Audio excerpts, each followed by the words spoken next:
నెల్లూరు జిల్లాలో భారీ కుంభకోణం వెలుగు చూసింది. మారుమూల గ్రామాల్లో గిరిజనుల నుంచి ఆధార్ కార్డులు తీసుకొని బ్యాంక్ ఖాతాలు ప్రారంభించి సాఫ్ట్వేర్ ఉద్యోగులుగా చిత్రీకరించారు. ఒక్కొక్కరి పేరుతో 15 లక్షల మేర రుణాలు తీసుకొని కాజేసిన దుండగుల బండారం బయటపడింది. గిరిజనుల పేరుతో సుమారు 20 కోట్ల మేర రుణాలు తీసుకొని పత్తా లేకుండా పోయారు. బ్యాంకులో తీసుకున్న రుణాలు చెల్లించాలని నోటీసులు జారీ కావడంతో గిరిజనులు బెంబేలెత్తిపోయారు. నిరక్షరాస్యులైన గిరిజనుల పేరుతో జరిగిన కుంభకోణంపై నెల్లూరు జిల్లా నుంచి మా ప్రతినిధి నరసింహులు మరింత సమాచారం అందిస్తారు.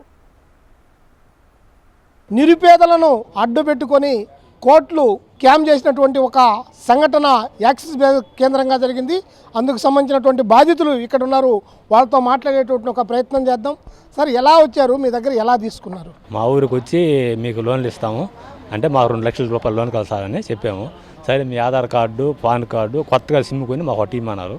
ఇచ్చాము. వాటిని తీసుకొని నెల్లూరు తీసుకొచ్చి సంతకాలు చేసుకున్నారు. మా ఊళ్ళో సుధారణ పిల్లల ద్వారా మేము అక్కడికి రావడం జరిగింది. ఆ సంతకాలు తీసుకొని మీకు లోన్ ఇచ్చిన పాటు చెప్తామని చెప్పారు. తర్వాత 2 నెలలు తాలేసి 3 నెలలు వచ్చి అడిగారు లోన్ కావాలంటే. మాకేం వద్దా, మాకు ఎట్టో కట్టేసుకున్నాం బాకీలో మేము చెప్పాము. చెప్పిన తర్వాత వెళ్ళిపోయారు వాళ్ళు. వెళ్ళిపోయిన తర్వాత మా తెలియదు, సరే కనీసం మేము బాగుందే బ్యాంక్ వాళ్ళు లోన్ కట్టేస్తారు మేము చూడకుండా తెలియదు అని చెప్పి మేము ఆడకి గమ్ముగా అయిపోయాము, కాముగా అయిపోయాము. ఆ తర్వాత 10 నెలల తర్వాత ఆయన ఈ సుధారణ పిల్లడు ఆ బ్యాంక్ అకౌంటు, మా సిమ్ము, ఏటీఎం కార్డు తెచ్చి మాకు ఇచ్చాడు.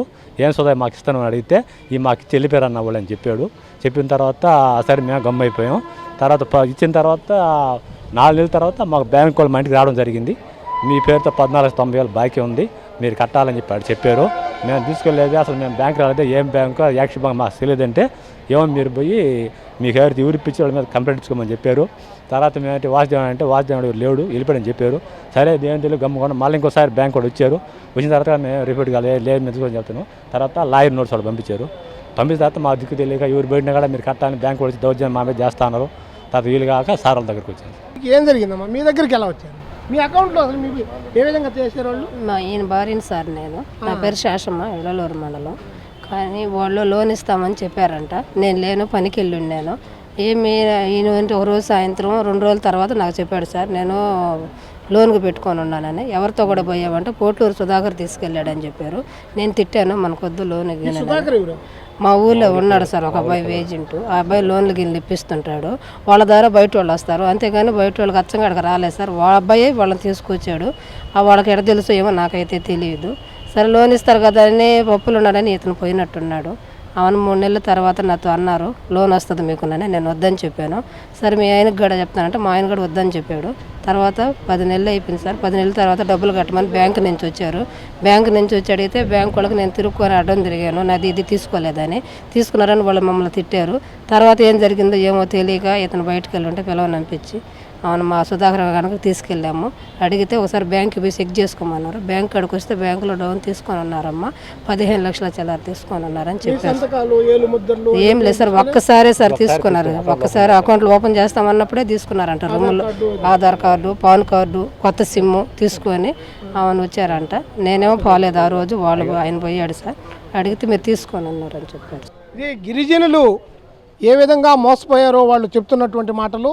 ముఖ్యంగా దేశంలో కానీ రాష్ట్రంలో కానీ అత్యంత వెనుకబడినటువంటి ఒక వర్గం ఉందంటే అది గిరిపుత్రులు. వాళ్ళనే ఈ విధంగా నేరుగా మోసం చేసిన సంఘటన ఉంది. దీనిపైన స్పందించినటువంటి రాష్ట్ర గిరిజన సంఘం నాయకులు కేసీ పెంచలే మన దగ్గర ఉన్నారు. అసలు ఇది ఎలా జరిగింది, వాళ్ళ దృష్టికి ఎలా వచ్చింది, ఈరోజు నేరుగా ఆయన బయటకు వచ్చి ఈ వ్యవహారాన్ని మొత్తం ముఖ్యంగా యాక్సిస్ బ్యాంకులో జరిగినటువంటి వ్యవహారాన్ని కూడా బయట పెడుతున్నారు. ఆయన అడిగి మరి కొన్ని విషయాలు తెలుసుకుందాం. సార్ చెప్పండి, మీ దృష్టికి ఎప్పుడు వచ్చింది, ఏ విధంగా చేశారు, తర్వాత మీరు ఫర్దర్గా ఏం చేయబోతున్నారు, ఆ బ్యాంకుకు ఒక పరిస్థితి ఏంటి? 4 రోజుల క్రితం ఈ విషయం మా దృష్టికి వచ్చింది. మేము నేరుగా వెళ్ళి బ్యాంక్ వెళ్ళాం. బ్యాంక్ వెళ్ళి బ్యాంక్ వాళ్ళని విచారించాం. అయ్యా, మా వాళ్ళందరూ కూడా గిరిజనులు, నిరక్షరాస్యులు, అమాయకులు, వాళ్ళకి మీరు లోన్లు ఎలా ఇచ్చారు, 15 లక్షలు 20 లక్షలు ఎలా ఇచ్చారని చెప్పి మేము ప్రశ్నిస్తే ఏం చెప్పారు, అయ్యా ఏదైతే మీ యొక్క గిరిజనుల్ని సాఫ్ట్వేర్ ఉద్యోగులుగా చిత్రీకరించారు, 4 డొల్ల కంపెనీలు ఏర్పాటు చేశారు. సాఫ్ట్వేర్ కంపెనీలు 4 డొల్ల కంపెనీలు ఏర్పాటు చేసి దాంట్లో మా వాళ్ళందరూ కూడా దాదాపు 40 మంది నుంచి 56 మంది వీళ్ళందరూ కూడా సాఫ్ట్వేర్ ఉద్యోగులుగా క్రియేట్ చేశారు. ఏమని క్రియేట్ చేశారు? వీళ్ళు సాఫ్ట్వేర్ ఉద్యోగులు, వీళ్ళ నెల జీతం 74,000 అని చెప్పి 6 నెలల పాటు వాళ్ళే, ఎవరైతే ఈ ఆర్థిక నేరగాళ్ళు కొంతమంది బ్యాంక్ అధికారులు ఉన్నారో వాళ్ళే మా గిరిజనుల యొక్క అకౌంట్లో నెలకి 74,000 చొప్పున 6 నెలల పాటు అమౌంట్ వేసి దాన్ని బ్యాంకు వాళ్ళకు చూపించి వాళ్ళ పేరుతో 15 లక్షల లోన్ తీసుకున్నారు. ఆ తర్వాత ఏం చేశారు? ఒక 3 నెలల పాటు ఈఎంఐ చెల్లించారు. ఆ తర్వాత ఈఎంఐ చెల్లించకుండా మొత్తం బిషాణ ఎత్తేసి పరారైపోయారు. పరారైన తర్వాత బ్యాంక్ అధికారులు లీగల్ నోటీసులు పంపించారు. ఏదైతే లీగల్ నోటీసులు పంపించిన తర్వాతే అసలు విషయం బయటకు వచ్చింది. దీని మీద మేము లోతుగా ఆరా తీస్తే ఆల్రెడీ డిసెంబర్ నెలలోనే ఏదైతే ముతుకూరు పోలీస్ స్టేషన్లో దీని మీద ఎఫ్ఐఆర్ నమోదైంది.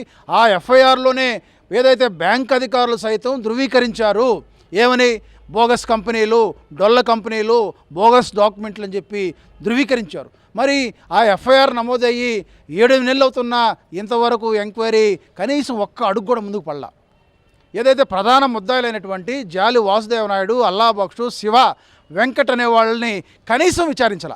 అంటే దీని వెనక పెద్ద మాఫియా ఉంది, కొంతమంది బ్యాంక్ అధికారుల ప్రమేయం ఉంది అనేటువంటి విషయం మాకు స్పష్టంగా అర్థమైంది.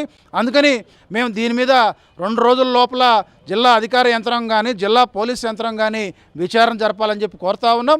విచారణ జరపకపోతే దీని మీద ప్రత్యక్ష పోరాటానికి మేము సిద్ధమని చెప్పి తెలియజేస్తా ఉన్నాం. ఇవాళ నెల్లూరు జిల్లాలో బయటపడ్డ యాక్సిస్ బ్యాంక్ కేంద్రంగా జరిగినటువంటి దాదాపు 20 కోట్ల స్కామ్కి సంబంధించి బాధితులు అలాగే గిరిజన సంఘాల నాయకులు చెప్తున్నటువంటి మాటలు.